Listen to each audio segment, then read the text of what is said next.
In yesterday's installment of Bradford's History of Plymouth, we saw that Plymouth was beginning to have problems because the people were becoming too prosperous and they were getting cattle and needed land to keep the cattle on, which meant spreading out. And when they spread out, they couldn't always make it to church together. And that was the reason that they had gathered and shown up there together in the first place. And so they very grudgingly allowed the group in Duxbury to break off and form their own church that they could get to. And there was another group that went through a similar process. And this was, again, another part of what was going on in the colony as a whole. They're being drawn into the events and activities of this colony. But this colony was a part of the developing British Empire. And here we see playing out in today's reading some of the activities and some of the competition among the powers of Europe itself and events that were taking place in the Caribbean affecting them up in the North Atlantic. Let me read. And this is taking place in the year 1634. This year, in the forepart of the same, they sent forth a bark to trade at the Dutch plantation. And they met there with one Captain Stone, that had lived in Christopher's, one of the West End Islands. Now, that means West Indian Islands. Christopher's we would now call by its Dutch name, St. Kitts. So here you go. We're dealing with things going on in St. Kitts, and the Dutch are down in New York, and they're dealing with southern New England in their own way. And this is what's happening with the Plymouth people.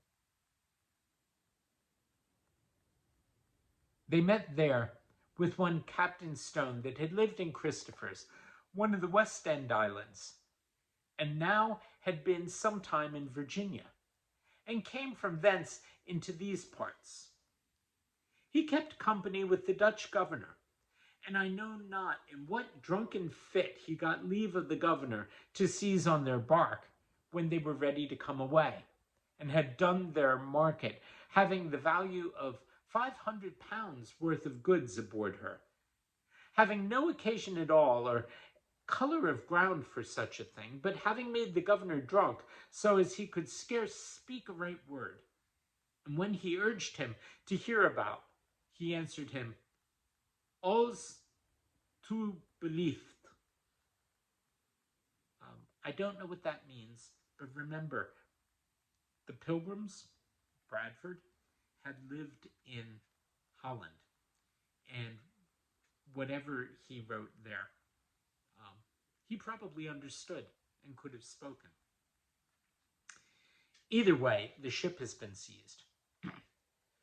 So he got aboard, the chief of their men and marchant being ashore, and with some of his own men made the rest of theirs weigh anchor, set sail, and carry her away towards Virginia.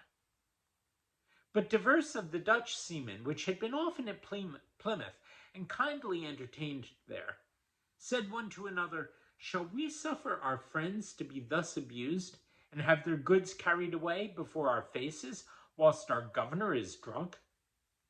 They vowed they would never suffer it, and so got a vessel or two and pursued him, and brought him in again, and delivered their bark and goods again.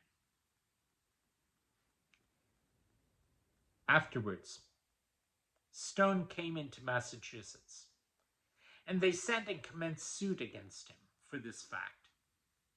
But by mediation of friends, it was taken up and the suit let fall.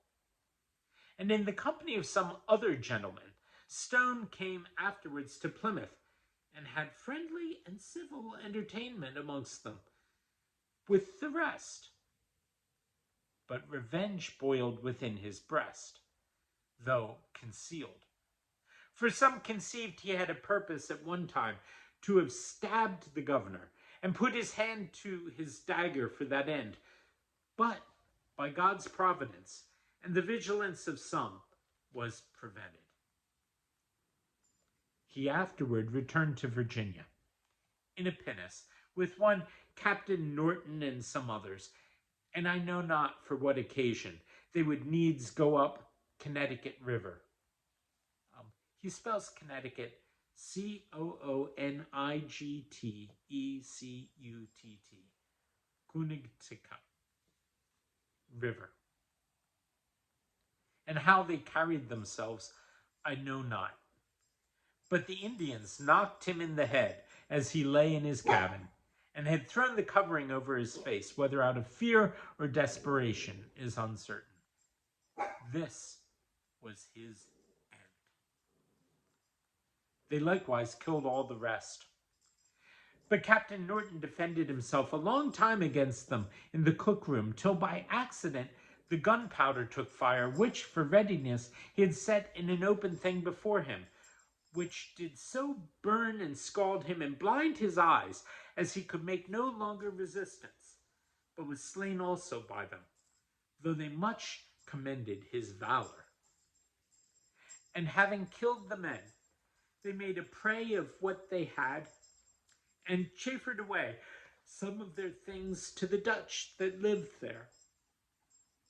But it was not long before a quarrel fell between the Dutch and them, and they would have cut off their bark. But they slew the chief Sachem with the shot of a murderer.